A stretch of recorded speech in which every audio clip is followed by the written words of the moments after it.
Going on, everybody? Welcome. We're simulcasting this. We're over on YouTube as well. If you are watching on YouTube, listen, I'm not going to look at the chat over there, and you're not going to be able to see any of the screen shares either.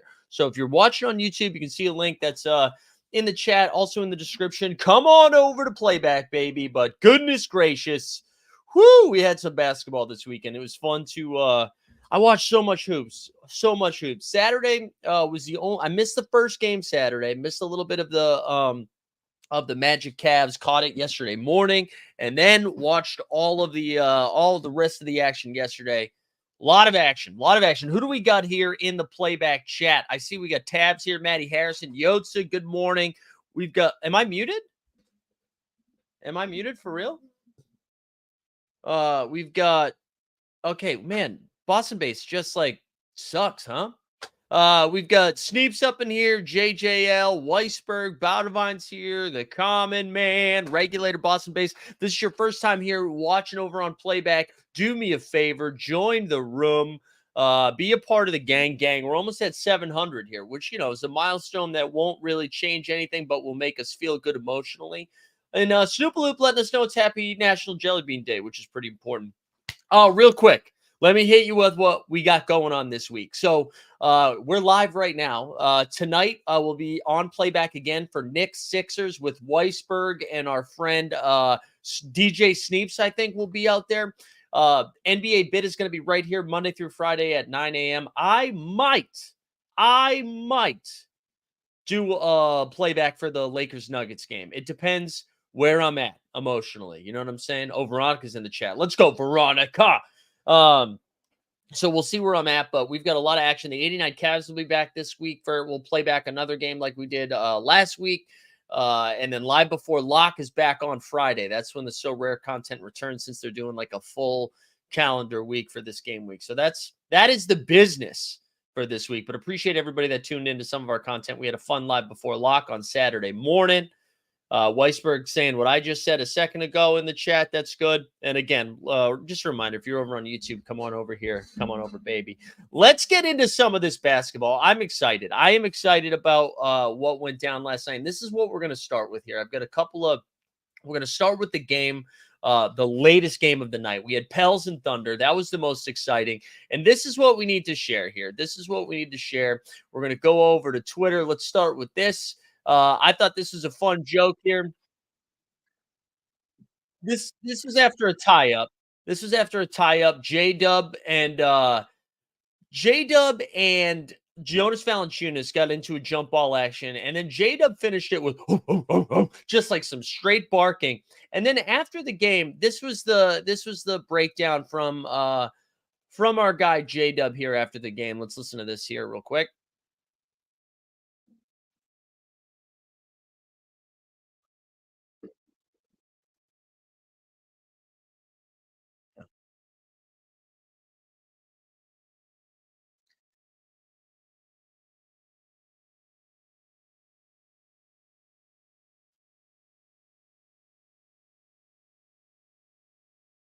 Dude, shout out J-Dub. Real quick though. Real Stevie Wonder vibes there. Let's check this one more time. Some Stevie Wonder energy from our guy J-Dub. Just kind of, rocking back and forth a little bit. Veronica said, when did he go Hollywood? That whole OKC team went Hollywood, baby. That whole OKC team has the swag of, I don't know, what's something swaggy, of like early 2000s Bieber. I don't know. I got nothing for you. Let's dive into some of this game, though, because this was pretty interesting. This was the most fun. I had the most fun with this game. That's for damn sure. It was ugly early. I've never seen it was like a fast-paced, chaotic game with no one getting buckets. It was like super physical. They're just sprinting up and down, and yet no one could get a bucket. It was a real low-scoring game there early on. I mean, even the final score, right? What was the final score? 94-92, I think. And good God, there was just a lot of bodies going on. And I think one of the more like intriguing things for this matchup moving forward, right? Because this is a 1-8 seed. I think a lot of people thought OKC was going to roll. And honestly, because they held on in this game, this was the game you lose, right? And because they held on, I feel like they kind of just roll now. But the biggest like mismatch there is Jonas Valanciunas against Chet Holmgren. And Chet in the very first play, or like 2 possessions of the game, he gets a block, then comes down, drills a 3. And I was like, if this continues, Jonas is going to get played off the court. But Chet, who ended up with a solid game, Holmgren ended up playing really well for him. But if he's able to knock down those threes, it's going to take Jonas out the game. And it didn't really happen last night, because Jonas Valanciunas scooped up 20 of them boards. He had 13 points and 20 boards. Chet, for his end, had 15 points and 11 boards. Also had 5 blocks, with one of the most insane blocks I've seen in a while. Down the stretch, it's like a 1-possession game. I forget who was rising up for a layup. Chet seemed to catch this. Oh, we got armpit sweat already. Let's go, baby. Chet seemed to catch this at the very tip top. Like, it was almost... his hand was extended so high, it was some serious go-go gadget stuff, that it seemed like the hand had left the camera. Like, you couldn't even see his hand get to the ball. Gets the block, and that was like one of the game-changing plays right there. One of the game-changing plays there from Chet. And then what it really came down to, Shai Gilgeous-Alexander goes down, makes a crazy tough and one shot, and one bucket, gives him a 3-point lead. Then I think they go down and score. CJ hits a tough turnaround jumper, like on the baseline. They foul Chet Holmgren, up 1. Chet goes 1 for 2 from the line. It's now a 2-point game with 4.8 seconds left. The Pels get the ball one more time. And I mean, OKC has just so many fucking guys. There's just so many guys. And this time it's Cason Wallace, Lou Dort, Jalen, all these guys just passing through screens. And you think CJ gets the switch. It's like, oh, they got the rookie on him. Cason Wallace is going to be on maybe 100 all defensive teams before all is said and done. And that was a different rookie. That's not even like, they've just got so many guys. And Cason Wallace gets CJ kind of in a scramble mode. CJ, to his credit, does this like, it looks like he's going to go for the shot, gets Cason a bite, does this like step through 1-foot 3 that back rims. Thunder get the W and they hold on. And I got to tell you, I mean, like, the Zion stuff hurts, right? I think having Zion, obviously, like, oh, what a hard take if they only had their best player. But I think not having a guard, like a true point guard there, is tough, because those last 2 minutes for the Pelicans, like, just were not running the offense. Like, there was just no form. And we're going to talk about Phoenix in a little bit. I think it's a similar thing. There was just no like calmness to some of the offensive possessions. And Ingram was bad. Ingram was really, really bad. And I don't even want to kill CJ for that, because I mean, that, like, the fact that he got that shot up. Yeah, exactly, Tesla. CJ had a really clean look at it. And so you can't be too mad at it, but it just, the last 2 minutes were tough. Like, I think Willie Green is going to look at the tape after this and be like, man, we really should have won this game. Like, I think they let this one go. Also, I don't understand. You have 4.8 seconds left, right? You put Jonas Valanciunas back in, who, honestly, I get they like going small. I know they like closing with Larry Nance, but Jonas was just a menace that entire game. And not that Nance was bad, but Jonas was like doing stuff down there. I would have gotten that shot up faster. That needs to be a set play coming out, get the shot up, because my guy Valanciunas, the big Lithuanian, had 20 boards already. He already had 20. Give your man a shot to get like the offensive rebound if you miss that shot. I know 4.8 seconds is not a lot of time, but like that was, to me, was like the biggest glaring error, where they really could have taken care of that. But OKC survives. I think that, like, huge win for them. Shai, shout out Herb Jones, who early, I think for the first 3 quarters, basically matching minute for minute with Herb and SGA, and they kept SGA bottled up until the fourth quarter, or the third quarter. I think Shea had 10 or 12 points in the third quarter, and then started picking it up. But the Thunder survive. I think they're going to have no problem. Like, listen to the first 15 minutes of the Bill Simmons and Russillo pod. Bill Simmons has this going 7 games. I mean, that's crazy. That feels like an overreaction to what we saw last night. I think you're just going to get bigger SGA games moving forward. I think you're going to see a 30-point Jalen Williams game before all is said and done. But to Regulator's point a little bit earlier, Josh Giddey really did get played off the court. I just think this is a tougher matchup for Giddey. And if he's not going to knock down threes, I think when we move into game 2, if Chet can get hot from outside, I think he was 2 for 5 or 2 for 6 from 3. If he can knock down 3 or 4 of them, it's just going to it's going to change the way that New Orleans is going to play defense. But shout out the Thunder, baby. They survived. The young team got it done. Take a 1-0 lead. Let's just kind of work in reverse order, right? So Pacers and Bucks. Shout out our guy Snoopaloop in the chat. The Milwaukee Bucks. They forget the entire regular season. Wait, John Dubb, we were supposed to hear what you were listening to. Hey, John, you can see all of the links. You can see even the banner streaming below. We're over on playback, John. I said it at the beginning, John. You got to be here on time, John. Pacers Bucks, though, Dame time, man. He returned, scoring 35 points in the first half, scoring 0 points in the second half. But I think all right, first let's give credit to the Milwaukee Bucks. Let's give credit to the Milwaukee Bucks. It's one game. Let's relax a little bit. It is one game. But they looked good. I think the real problem right now is Tyrese Halliburton is bad. Tyrese Halliburton right now is a rich man's Tobias Harris with what he's doing out there. He's missing in action. He's MIA. I don't know what to expect from him here. It's not like they had lockdown defenders on him.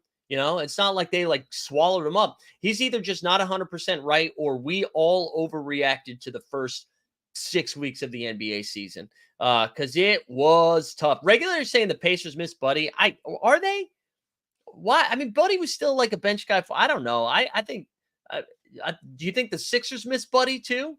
Buddy's been pretty bad, but anyways, in this game, Siakam was the garbage time guru here, dropping 36 and 13 for the Bucks. I mean, for the Pacers, excuse me. Hallie finished with 9 points, 8 boards, 7 dimes. Middleton, the mid-range assassin, had 23 and 10. Bobby Portis dropped 15 and 11 too. I don't know. Wait, Buddy's a leader now?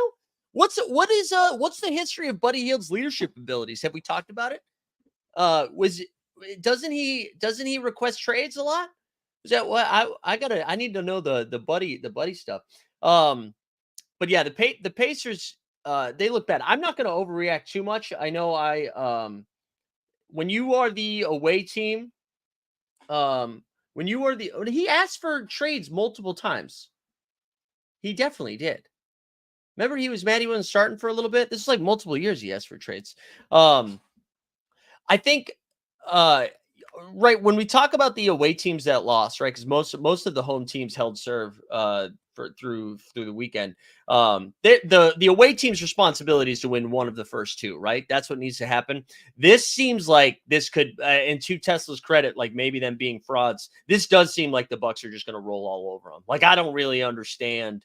I don't understand how they take care of any business against Milwaukee, because this is one of the 2 games that they needed to grab. Also, I'm seeing more people come on over to YouTube. Hey, listen, YouTube bros, come hang over on playback, because we'll share screens. I'm engaging in the chat over there, so come on over to playback.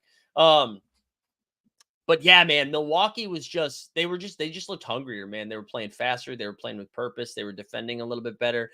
And outside of Siakam, and I know a lot of Siakam was having a good game, and then his stats looked crazy because what he was doing in the fourth quarter. Even Siakam, they were down what was the final score? I know I already read this off. Final score was 109-94. So they are down 15 with 5 seconds left, and Siakam took it to the rack. He missed it, but I thought that was pretty funny that he still took it to the rack. So shout out Siakam, never surrender, never give up. But yeah, man, that Indy series looked tough. Yotes in the chat saying I'm out on the Mavs and Indy. No, I mean, I don't think I'm not out yet, man, because again, this is They are the away team. They just need to win one of the first two. I'm a little bit more concerned about Indiana than I am about Dallas, to be honest. Like, I don't know what the fuck happened with Dallas, which we'll talk about next. But shout out Dame. Shout out Dame, because we, myself included, all of us made fun of Dame quite a bit, rightfully so. Oh, not made fun of him, but it just looked, I mean, after that Orlando performance, the vibes are really bad in Milwaukee. The coaching stuff was weird at Stock Rivers. And then they come out and they just kind of shut everybody up. And I mean, shout out the Pacers who kept fighting down the stretch and made this a little bit closer. But I mean, Dame said it in his post-game press conference too, that they set the tone early. And that's exactly what happened. They came out there, stepped on their throat right from the very beginning. Dame reminded, he even said there was a moment, there was like after a big shot, I think the Pacers called timeout. There's a clip going around on the internet where he's like, "This is why you brought me here." So that you know what, the NBA is more fun when Dame is doing Dame time things. You know, that's what we need. That is what we need. So good win for Milwaukee. They play their next game tomorrow. I'm going to go out on a limb here and say Giannis is not playing in game 2. I said this last week, but they ruled Giannis out for Sunday's game on Wednesday. So I don't understand how he'd be magically ready to go for Tuesday. However, Giannis is part robot. So if he does come back, I guess I wouldn't be super surprised, but I don't think he's going to play in game 2, which I think is this made this win that much more impressive for Milwaukee to not have your best player. Also, I had a tweet go like mini viral here on NBA media, Twitter, whatever you want to call it, because I was making fun of Bill Simmons and Russillo here. Let me drop this into the chat real quick. Here we go. It was right here. Yeah, Bill Simmons and Russillo getting ready to talk Ewing theory in the Bucks. I mean, right between Giannis missing a game, Zion missing the game, and the Pels almost winning. No Kawhi and the Clippers won. But anyways, do you believe Doc when he said we got 4 practices this past week when he only had 3 since being hired? I mean, it's hard. It's hard to know. I think Doc shoots from the hip, and who knows how honest any of it is. Who knows how honest any of it is, you know? But I mean, maybe. I know the NBA players, I mean, NBA teams don't really have time to practice once.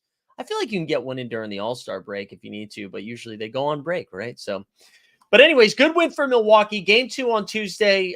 If they, you know, again, what's that stupid saying that an NBA playoff series doesn't start till a road team wins? Well, if that's true, none of the playoffs have yet to start.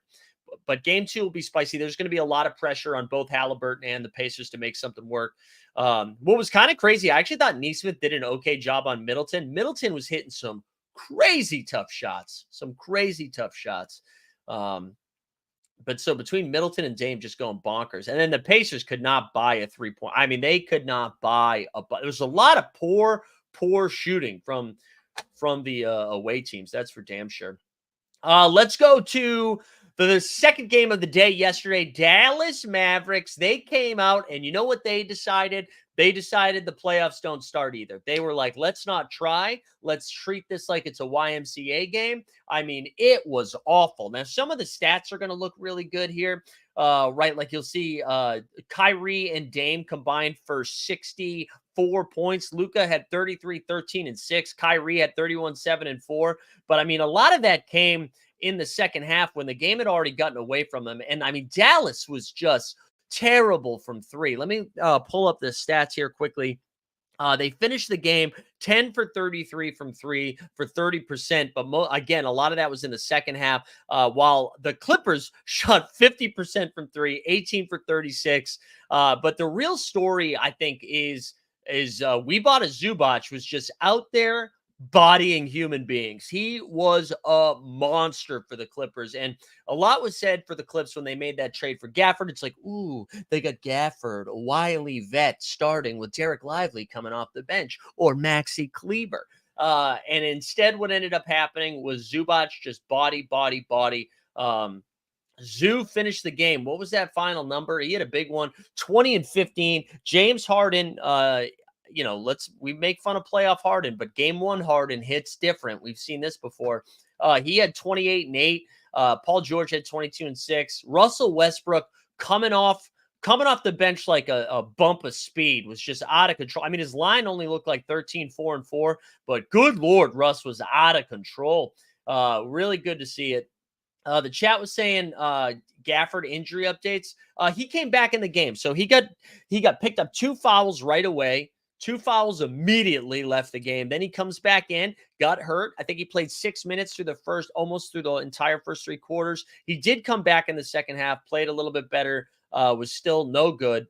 And Keith in the chat, I know Keith's a Mavs fan. He says Dallas won't shoot 33% and the Clippers won't shoot 50%. Mavs in 5. I mean, Mavs in 5 was a little maybe. Tesla 2 saying Luka freaking out on teammates. Yeah, man. So there was a possession where I think this was in the fourth quarter, early fourth quarter. Luka looked like he was going up for a shot, then finds Maxi Kleber. Maxi Kleber misses the shot, and then Luka just starts screaming at Maxi Kleber. It's like, bro, you're the one that passed it to Maxi. None of us were like, oh, thank God Maxi's got it. Nobody felt that way. It was crazy. He did miss the shot. Maxi missed the shot when he yelled at him, unless I'm thinking of a different possession, but he definitely missed that one. But if you're the Clippers, man, do you keep waiting like till you lose a game before Kawhi comes back? Do you like, listen, we got game 1. We got game 1. I think the one concern I would have is if Dallas wins game 2, all of a sudden the momentum shifts back to Dallas. He didn't even, no, there was maybe I'm thinking of a different time when Maxi did get a shot up. Because I remember there was also, I'm sorry, now this is like scatterbrain. There was a hilarious play last night, which honestly might have cost the Pelicans. Larry Nance gets a big rebound, then throws the ball off of Trey Murphy, who Murphy was like basically on the baseline, almost out of bounds. Trey wasn't ready for it. It hits him, goes out of bounds. And then Larry Nance looked furious at Trey Murphy. And I was like, bro, that was on you, man. That was on you. Yeah, the MVP votes are already in. That's how we already know there's the top 3 finalists. Okay. All right. We've got some. Okay. Everybody's defending Luka in the chat here. Everybody, you're right. We should yell at Maxi. It is Maxi's fault. Fuck Kleber. Fuck Germany. Right? That's what we're saying. Fuck the Wagners. Fuck the Klebers. I like it. Again, I don't think we should overreact too much on for game 1. It's one game. We'll see what happens. We'll see what happens with game 2. I do think if the Clippers get game 2, though, you're going to start seeing some feistiness here. So I think Dallas, the Pacers, there's going to be a lot of must-win energy here. Hey, seeing a lot of people over in the YouTube chat. Real quick, I'm going to share screen. YouTubers, look at where we are. Oh, baby, this is some Inception shit. We're over on playback. So if you want to get involved in the chat, look at us. The chat's a little bit on fire over here. Come on over to the chat. Come on over to playback. That's where all the magic's happening, baby. That's where it's happening. Dropped a link in the description, also in the chat. Come on over. Yeah. A Rose bye-bye says Harden looks pretty nice. He did. We'll see, though. Listen, I would not be surprised if Kawhi Leonard didn't play in game 2 either. All right. I'm actually a little bit more concerned about Kawhi than I am with Giannis. So we'll see. We'll see what happens. We'll see what happens with old Kawhi's knee. If the swelling goes down a little bit, that will kind of dictate the rest of it. I see we have 4 visitors over here, as Weisberg said in the chat. If you're visiting the playback room for the first time, join. Just join the room. We're almost at 700. Once you join the room, you can get involved in the chat. So, anyways, big win for the Clippers. I think everybody counted them out, right? And then Paul George, James Harden reminded them, hey, we can still do this. Again, they shot 50% from 3. Let's see if that happens again. Ooh, Ghana in the chat. Let's go. All right. First game of the day. Stan Loves, are you in the chat? Are you still with us, Stan? Or are you retiring from just consuming any sort of content, maybe red pilling some Miami media? Man, the Heat looked rough. I will say, before we even break down this game a little bit, Brian Scalabrine, you got to chill, man. You got to chill. Scal, after Caleb Martin, like, it was a hard foul. Tatum landed funny. Jaylen Brown got big mad. Tatum got up. come on. That wasn't on purpose. That was crazy. Scal said that it was intentional, that Eric Spoelstra called the timeout, called code red, which was to go hurt someone, and then 30 seconds after came out and did that. That's crazy. It's a crazy take from Scalabrine. But listen, when you're doing home team coverage, you got to say some crazy stuff. It's all about those clicks, baby. You got to get them clicks. The redheaded man, Scal, came out there and said code red, but it didn't happen. That was crazy. Doc Delta in the chat. Let's go, Jockey Delta. But anyway, Celtics are going to win this in 4. It was out of control. I mean, I know the Celtics took their foot off the gas here in a little, and the Miami Heat came storming back at the end, but it's just too much, man. Celtics win 114-94. They held Tyler Hero, I need a hero, to 11 points, which his over-under was at 23.5, and we were smashing the under, baby. So Tyler Hero held to 11. Bam was the high scorer with 24. I got to double check this, but I'm pretty sure the second high scorer for the Miami Heat was none other than DeLon Wright. DeLon Wright had 17. So there you go. I know everybody's a big DeLon Wright hoop head. Looking for food. Let's go. Welcome to the room. But Celtics should roll in this series. Tatum, triple-double, 23 points, 10 boards, 10 dimes. The Zinger had 18. Derek White had 20. Jaylen Brown had 17. What I thought was pretty interesting, so the Celtics had an 8-man rotation. Peyton Pritchard with 24 minutes. Shout out Peyton Pritchard. Honestly happy for my guy, okay? Peyton Pritchard, who, was on the trading block, looked like he was going to go somewhere else, get signed, and now is playing in meaningful playoff games, and not just like 4 to 6 minutes. He's playing 24. It's good to see Peyton Pritchard come out there and ball. His over-under was 2.5 assists. We smashed the over on that. I think he got to 6. So shout out Fast PP. He was out there balling. Good win for the Celtics. I don't think there's anything. Wait, was Peyton Pritchard the crypto scammer? Who's the crypto scammer? I thought that was Derek Fox. Josh Hart? Who's the crypto scammer? Oh, that's what Drake called him? Peyton Pritchard is? Oh, he said he looks like one. Got you. Okay, I'm back on board. Sorry, guys. I forgot about all your callbacks. About all your callbacks. Celtics look good though. I'm excited. I'm excited for round 2. Not to look past the Heat. I know Veronica said don't get too excited, and that's fair. I mean, I said that he was going to sweep. I don't know. Yo, Lakerland. Let's go, Lakerland. Welcome aboard, my man. I don't think there's anything else to say about this except for it feels like it's not going to be a fun series. Let's go to Saturday. All right. The Lakers, speaking of Lakerland, it's down. It's down bad for Lakerland because here's the thing. LeBron and AD, they come out and they gave them everything. They looked awesome. LeBron was spry, moving around. Anthony Davis was dominating. And they went nuts, right? AD and LeBron combined for 59 points. AD goes for 32, 14, and 5. LeBron goes for 27, 8, and 6. D'Lo comes out, looks good for 4 minutes, and then looks like dog shit the rest of the game. D'Lo and Reeves both had 13 points. The most surprising thing to me, Gabe Vincent only played 8 minutes. I thought Heat culture, where you at? I thought Gabe Vincent was going to come in, especially once D'Lo started out poorly. They couldn't really get anything from the guard position. And no Gabe Vincent. I wonder if we see a little bit more Gabe. But, man, I think my bigger concern for the Lakers is that I think they thought in that first half they could win this game. And then they stepped on the gas. And they were like, let's get game 1 and take this series back. This is a quick turnaround. They play tonight. So that they only got the 1 day's rest. There is no world. I just bet, not financial advice, bet your entire life savings on the Nuggets tonight, because there's one, Anthony Davis refuses to play consecutive good offensive games, okay, in the playoffs. He just can't do it. He can't do it. So you're not getting that. Look, everybody's going to be a little bit tired. Hey, maybe you get a better D'Lo game. Maybe you get a better Austin Reeves game. Jamal Murray had a terrible shooting game and still felt like he was getting to all of his spots. I have a feeling we're going to see a big Jamal Murray game.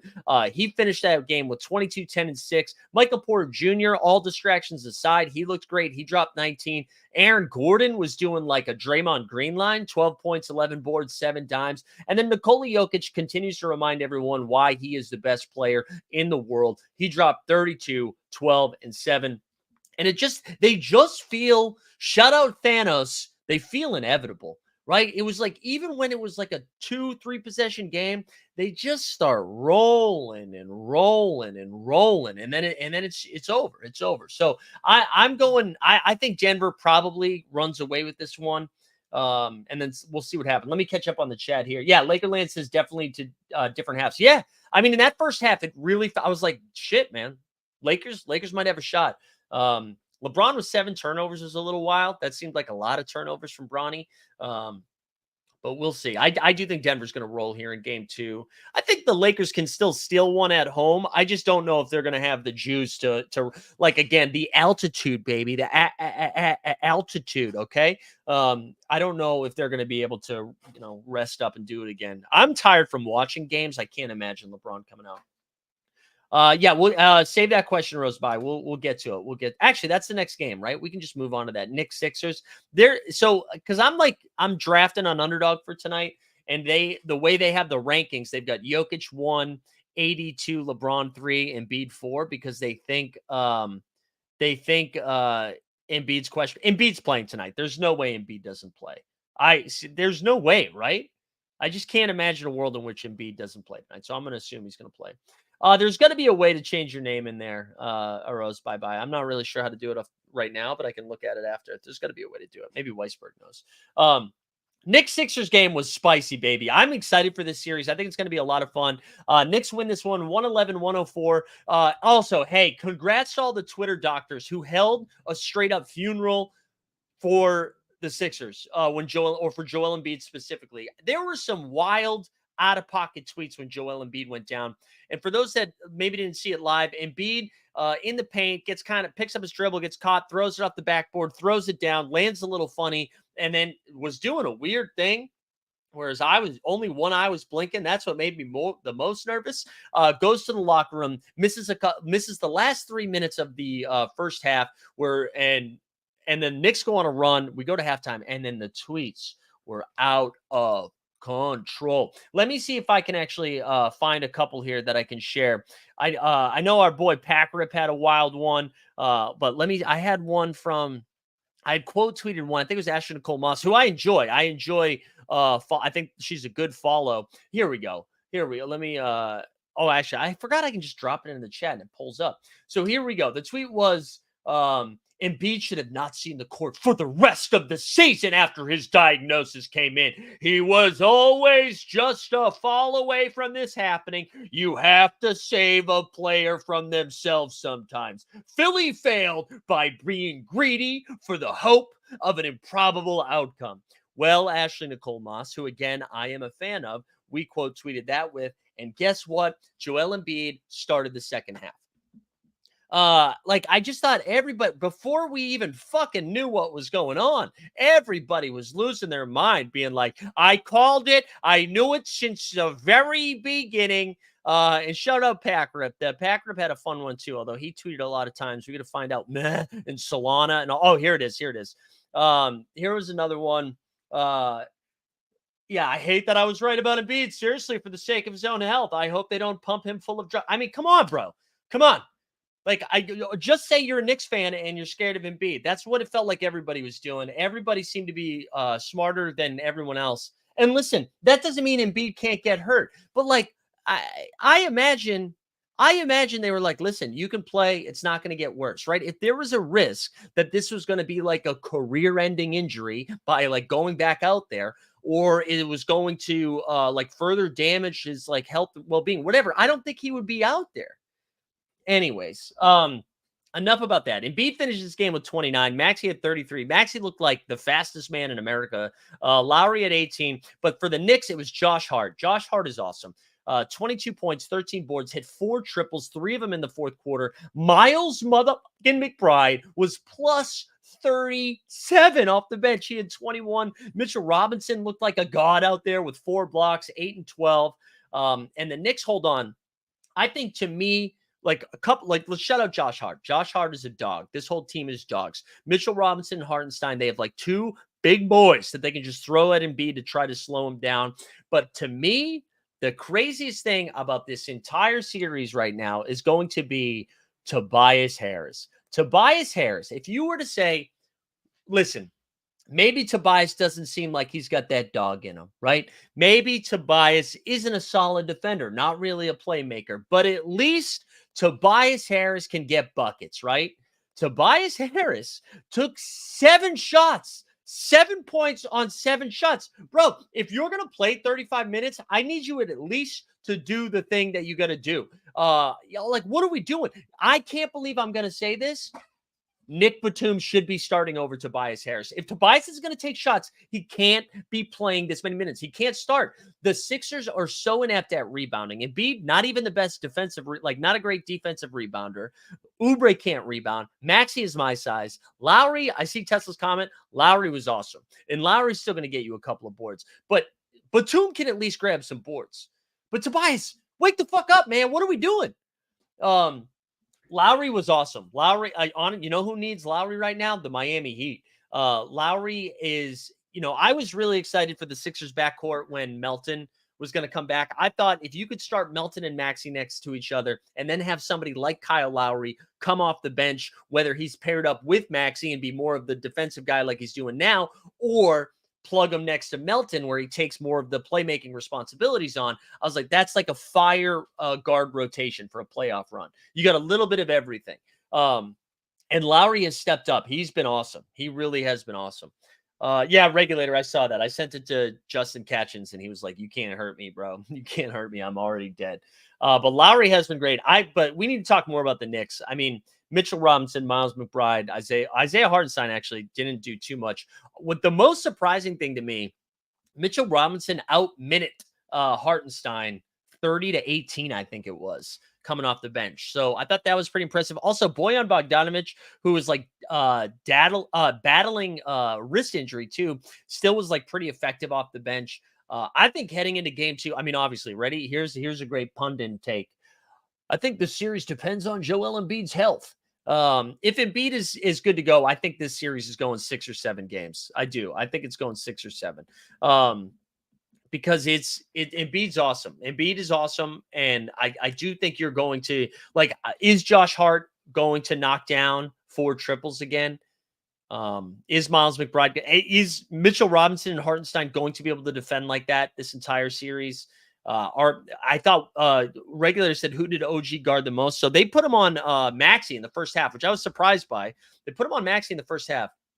Maxey cooked OG, was cooking OG Anunoby. So we'll see. I don't know. I think the Sixers are probably kicking themselves a little bit because they had a real opportunity to steal game 1, similar to the Lakers, right? Where you had that opportunity, you saw it in front of you. I mean, this was closer than the Lakers game where you kind of knew in the second half it wasn't going to happen for them. Sixers, like, until the last couple of minutes, right? Because they had a pretty big lead going into halftime after the Embiid injury, and then the Sixers came out and whooped that ass in the third quarter. But the Knicks were just too mentally tough down the stretch. I thought the Sixers did a pretty good job, like Lowry specifically, on Brunson. And Brunson finished that game, what did I say it was, like 23, 7-7 or something like that. I have a feeling that the Sixers have just decided, listen, Dante DiVincenzo is going to have to hit 7 threes. Hart's going to have to average 22 and 12. Like, Brunson is going to have to be the playmaker. I don't think they're going to allow him to just cook like some of the other teams are. Wait, my connection was lost? What happened here? What happened? Hold on. What happened? Am I back? What is going on here? Can you guys hear me right now? I know if you're on YouTube, you can hear me. What is going on? What the fuck happened with playback? Waiting for stream. What is going on? All right, am I back? Oh, Weisberg, what's going on now? Weird. Okay, that was so weird. I don't understand why it's not going studio mode too. Anyways, woo, that was crazy, baby. That was crazy. We're back, motherfuckers. Thank you, Weisberg. Wow. This is going to be fun for podcast listeners. Podcast listeners just going to get this part. You know what I'm saying? You know what I'm saying, baby? Did everybody watching it get the same message too? Wow, playback's trying to hurt us. Also, we're three guests away. I mean, three members away from getting to 700. That's 697. It looks like. Love to see that. Anyways, real quick in the chat, do you guys think this is? Do you think the Knicks just roll here? Do you think this roll, or do you think the series is going long? Because I don't know. I have no read on almost any of these series. I really don't. Hell yeah, there you go, Weisberg. Knicks in 5, Knicks suck. 7 games, Knicks in 7. Wow, it's all over the place. All over the place. I love it though. I love that energy. So that one's tonight. And I mentioned this earlier. Stevenson Weisberg are going to be doing some playback tonight for the Knicks Sixers game. That's going to be a fun one. Again, I assume Embiid's playing. We'll see. We'll see what the lines say. Let's go. We got 2 games left. The Wolves. Let's save Wolves Suns because I'm excited to talk about that one. Cavs Magic. Cavs win 97-83.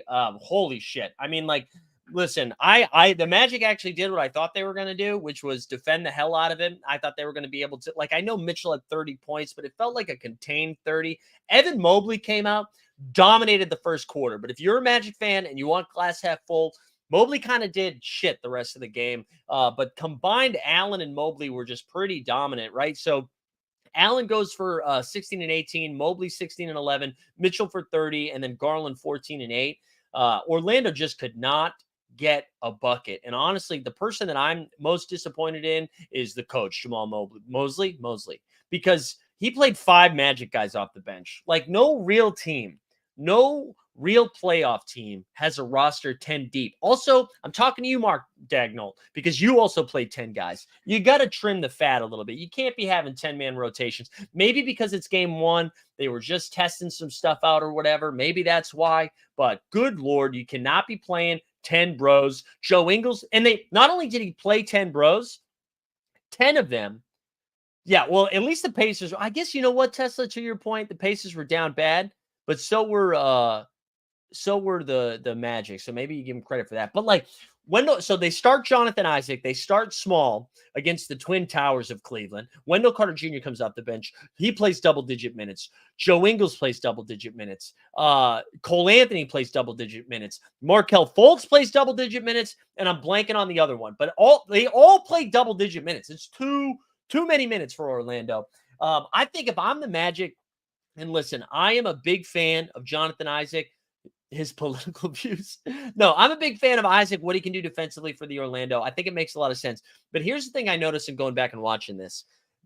Isaac played so well with Mo Wagner in that second unit. They kind of like open each other up a little bit, where like in the second unit now with Isaac starting over Wendell Carter Jr., that means you go, oh, Mo Wagner was the 5th guy. I forgot about it. That means you have Wendell Carter Jr. playing next to Mo Wagner. And I don't think that makes as much sense. I think I would just throw Carter into the starting lineup, let him body for a little bit, and then listen, it can even be a quick pull where you bring Isaac and Mo in together or something like that. But it just didn't seem to make sense. Listen, you try it out, see what happens. But the real thing is, man, the Magic, I know they struggled to score, but this was out of control. Like, if you see their shooting percent, there's no way it goes this poorly again.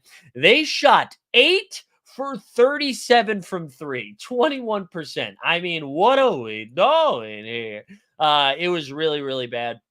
I am ready to take an L on it, though. If they, again, same thing with like the Pacers, same thing with the Mavs, all these teams that, because all home teams won, right? They need to get one. I think if Orlando has a real shot at winning this series, they need to win game 2. Which I believe is also tonight too. I think that's the 3rd game tonight. So we'll see. I mean, one thing that we did call correctly, they did extend those minutes of Paolo and Franz. I just really thought, again, here it is. Like, Carter played 15, Wagner 13, Fultz 13, Ingles 15, Cole Anthony 11. We got to just stop the Fultz minutes. It's got to be all Cole Anthony. I think that's your only real shot to get some offense off that bench.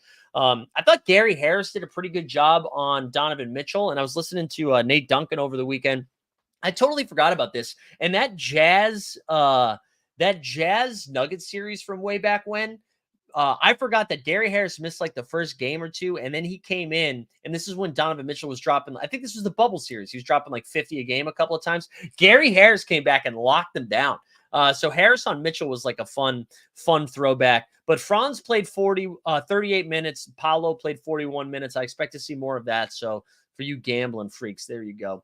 But I feel like I didn't talk enough about Cleveland. Cleveland, they defended well. If they're gonna maybe Garland shoots a little bit better. So if you're a Cleveland fan, you're gonna feel pretty good about this first round matchup. If anything, wow, my dog's just making crazy ass noises over here.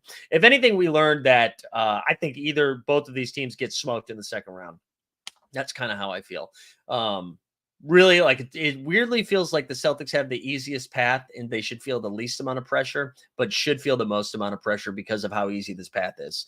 All right, let's get this last game of the night. Look at us. This took 45 minutes already. I love it. Last game, or it was the second game of the weekend.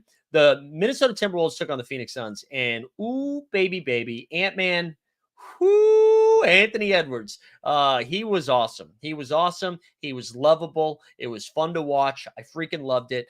Shout out the Ant-Man. He finished that game with 33, I believe. Was it 33, 8, and 6? Let me double check that. 33, 9, and 6. Karl-Anthony Towns, too. Listen, we like to make fun of the cat. We do.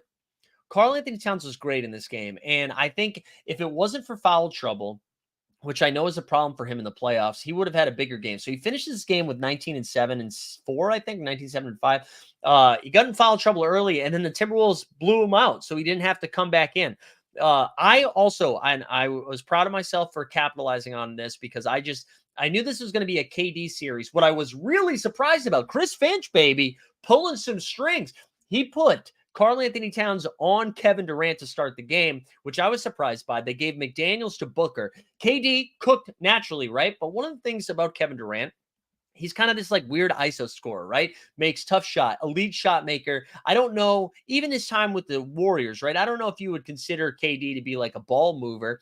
And so by putting their best defender on Booker, and this goes back to what I was saying about the Pelicans, they don't have a point guard, right? So you don't like Booker is not a true point guard. Now Booker's getting swarmed by McDaniels. They know they have a better matchup for KD, but it's just like a clunky offense, right? And so they hold them to 95 points. Minnesota in the second quarter, after being down 1 in the first quarter, outscores them by 11 in the second, 10 in the third, and then 5 in the fourth. And they just dominated. They also ran into the problem of Grayson Allen rolled an ankle.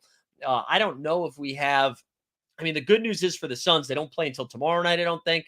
So they'll have to see what happens with Grayson Allen, because if that's the case, Royce O'Neal, it might be Royce O'Neal's season. Also, let's shout out Drew Eubanks for a second.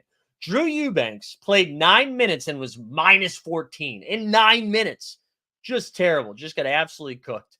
But Minnesota, they looked awesome. And I said at the beginning of the series that I expect this to be a long series, whether it goes 6 or 7. I picked Timberwolves to win.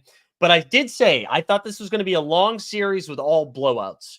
Like, I don't think we're going to get close games. I feel like if Phoenix hits their shots, if they go nuclear from 3, Devin Booker gets loose, because even though McDaniels swarmed up Booker, you know you're going to get at least one ceiling Booker game this series, right? So I could see Phoenix getting 2 of these games where they just like win by 15 because they shoot 80% from 3 or something, like we saw in one of the last regular season games of the year. But Minnesota, man, that defense is legit. And they also shut out Nickeil Alexander-Walker. He had 18 off the bench. You got Rudy was dominant down low, had 14 and 16. And then we were reminded that Jusuf Nurkic just can't finish around the rim either. Nurk, I mean, was fine for them. He was actually only -1. He had the best plus minus, I think, of every, and it wasn't close. 9 points, 4 boards, and a dime, had 3 blocks too. But Rudy just dominated him down low. And also, one other thing, get ready to see some Bol, I think. Because I don't think they can play Drew Eubanks anymore. Eubanks is terrible on offense. He's terrible on defense. I don't know. Luckily, you can pick up a $60K on NBA Top Shot, or if you want to go to Floaty, you can get it for -5 cents. But I think what we're going to end up seeing is Bol just going out there, moving around. Probably only like 9 to 10 minutes a game, but I imagine they try to, especially if they're down early in game 2. I imagine that's what we'll see. Whew, there we go. The first week of basketball. First NBA playoffs, baby. We love it. It was great. It was awesome. This is what we're going to do now. We're going to do some pick'ems here. Somebody asked how my So Rare lineups were doing. My So Rare lineups are okay. Nothing really too spicy. I basically, my rare champ, honestly, should be a really good lineup, but I just kind of punted that last spot. Also, I love that everybody's just singing the song in the chat. Yeah, here's my So Rare lineup. Then we'll do pick'em here. All right, so this lineup here, our limited contender. Jamal Murray dropped 56. Najee Marshall with 23 is fine. Nembhard was terrible. McDaniels was fine. Wendell Carter Jr. with 3. This is embarrassing. My Wendell Carter Jr. was embarrassing. My limited champ, though, right now we're winning some market credits, baby. We got 55 from Embiid, 50 from Dame, 47 from Wagner. Beasley and Derek White kind of disappointed, so hopefully they pick it up. My rare contender is probably dead. It's in 134th right now. Lowry with 40, but then Najee Marshall, Derek White, and what's his name? Nembhard. But yeah, my rare champion had Kyrie drop 63, Hart 51, Wagner 53, Beal 40, but then I have Thaddeus Young. Let Thaddeus Young cook. I've been saying that for years. Let's go over to IKB. Let's do a pick'em here.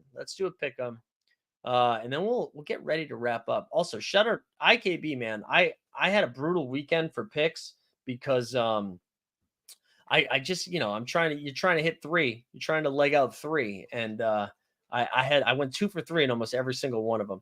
I'm gonna start here. Here's a couple of my favorites. I really like Wagner's over in assists. It's at 3.5 right now. I like Wagner in assists quite a bit. There was another one too that I really liked. Shit, what was it? Hold on one second. Wagner was 3.5.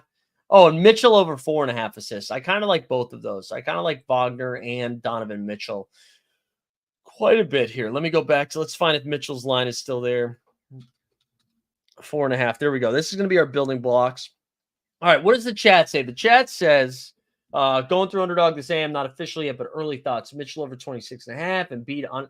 I think Embiid's going to be good. I'm too nervous about it. McBride over 1.5 threes. I like that. Strus rebounds. Is there any sites? Oh, yeah, this one, Daniel, this one right here. Let me share. I'll share a link. Sign up here. This is actually, this is IKB. Oh, no, that's a pack reviewing tweet. LOL. That was fun to share that again, too. Hold on. This link, I mean, this site here is done through crypto, so you don't need to verify an address or anything like that. Also have it on good authority VPNs. Wait, what's Strus's rebound? Strus is going to be out there. I was looking at the Cleveland minutes, and Strus is going to be out there a long time. A long time. So Strus is, let's actually look at Cavaliers. Oh, come on. Let's look at Allen's. Yeah, I kind of like Allen almost more. I almost like Allen a little bit more here than Strus. How's Brunson's points? I think it's 30.5. I can't do it. I'm nervous about the points. This is what we're going to do. Maybe do Allen rebounds over Embiid. Yeah, I think, yeah. Well, I don't know. I don't know about the points, rebounds, and assists. So don't listen to me, Weisberg. You're probably on it a little bit more than me. This is what we're going to do for now. We're going to do the Wagner over 3.5, Donovan Mitchell over 4.5, Jared Allen over 11.5 boards here. If you guys want to follow that, I'll drop that into the chat. But yeah, man, we were pretty aggressive. Like, we had built up our bankroll quite a bit. We're pretty aggressive. I think we ended up down 250. Mitchell just dropped. Yeah, I'm telling you, man, I don't like the Mitchell points. Makes me nervous. But we were all over the place. It was brutal. Look at this one. Larry Nance got there. J-Dub got there. Shea just over by a half point. Chet got there. That would have been a big one. But I will say, just to plug the gold drop here, we're up to 323 gold, and that doesn't include yesterday or Saturday, which, again, this is like close to 4K worth, which is sick. So anyways, that's the IKB stuff. I'm going to pop over to Underdog here just for a second, just to see what we got going on for our best ball. We can check the best ball bags after a day. Ended up doing, I think, like 120 of them or something. Yeah, 123 total. Which is probably too many. Probably too many. Can you make a quick tutorial? What is that gold for? Oh, hell yeah. I'm glad you registered, Daniel. Quickly. So basically, it's run like Gold Blast is what it's run on. That's like the crypto that they use for it. Again, I'm not even like a crypto nerd, so I don't even think I can explain it that well, but it's run on that. And every time you make a pick based on like the leaderboard, right? So you like accrue points for how much you play on it, basically farming. So the more you play, the more gold you get. And they also do rake back. So if you lose your pick 'em, you get a portion of that back. And then there's going to be an airdrop of that. And there's some explainers on the site too. But you see how I've got like, oh, I'm not sharing screen anymore. Anyways, again, I'm the wrong person to explain it, but let me see if I'll find some tutorial stuff for you. All right. So right now, wait, what? Oh, I didn't mean to email my exposure. We got like a handful going through right now. All of these right now are going through, which is kind of fun. But it's a lot of this is a Murray Maxey. Oh, this is like a Jokic build. Okay. This is why it's crazy. Like sometimes it benefits the draft early, but sometimes it's bad, right? Because like when you look at this lineup here, it's got Murray, Maxey, Halliburton. Like somehow those are my first three guards. My wings are Michael Porter Jr., Gordon, Siakam, Tobias is god awful, and then you got Jokic and Turner down there. So that's kind of fun. And this one, another one, Murray, Brunson, Jokic. This is when Jalen Brunson wasn't going in the first round. But anyways, it's only after one game, so who knows? Long way to go. Long way to go. All right, we're going to wrap up here. Just a reminder, Weisberg and Sneeps will be doing the Knicks-Sixers game tonight, which is exciting. Depending on where my energy is at, I might be up there for some late night action with Lakers and Nuggets, but we'll see. I definitely will be back the NBA Bit tomorrow. NBA Bit's going to be every day this week, Monday through Friday. Wednesday might be a little bit later, but I think we're going to do Monday through Friday at 9 a.m. And then we'll have some So Rare content later in the week. But I think that's it. Appreciate everybody that came over to Playback. We also streamed it to YouTube, so I don't have to upload it later, so that's pretty fun. Here, what I'm going to do is sign off on YouTube right now so we can play the video. You won't get the video, but that's okay.